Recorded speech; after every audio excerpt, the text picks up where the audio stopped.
Oh, hi there, big boys, and welcome to the review of the Warlock of Firetop Mountain. I said the review. It's not just my review. This is the review, apparently. So yeah, this is a RPG game, I guess, kind of, but it's basically an adaptation of the old Final Fighting Fantasy Choose Your Own Adventure style books. In fact, I'm pretty sure this is just an adaptation of the 80s book, something like that, which is an interesting idea. Kind of cool, kind of fun. But they've made it so it's got combat where you actually move about, and you have graphics. You don't have to mess about with any books, and that's all good. Yeah, it's alright. Especially it's just basically, it reminds me a lot of D&D, which I have played some in my time, and it's pretty similar, except with less choices, obviously. But yeah, the writing's pretty good, as you would expect, considering it's pretty much adapted. I'm pretty sure word by word. So, seems pretty solid. I mean, it's not the best. It's not the best story I've ever read, but it's perfectly fine. Does the job. It's got touchscreen support, which I think for a game like this is very beneficial. So pretend it's a book a bit more, I guess, if you want. I don't know. It's got a cool board game art style, aesthetic thing going on.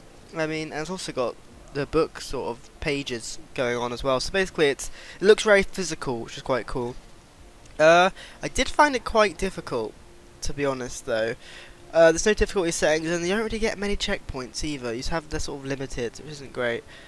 But the game isn't too hard, to be fair, and the combat is kind of like, you can kind of cheese it. Well, not really, but basically the combat's kind of strange. Where although it's D&D style in the fact that you get dice roll, guess RNG based. It's also got some sort of skill in the way of trying to. You go to like this, basically enemies move before you do, and then if you try to get them before they move, you sort of like if you can somehow backstab them or get them by the side, then you end up doing a lot more damage and stuff. So it's an interesting one. It's kind of weird, but I don't mind it. And you've got special attacks, stuff like that, obviously.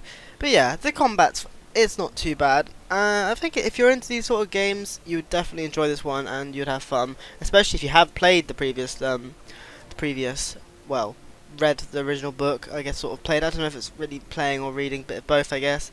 But it's alright, it's not too bad. There's lots of different characters to play, so it's alright. It's a perfectly good game and it runs pretty well on Switch, and I enjoyed it. So there we are. So thanks for watching, big boys. It's an important time, and bye.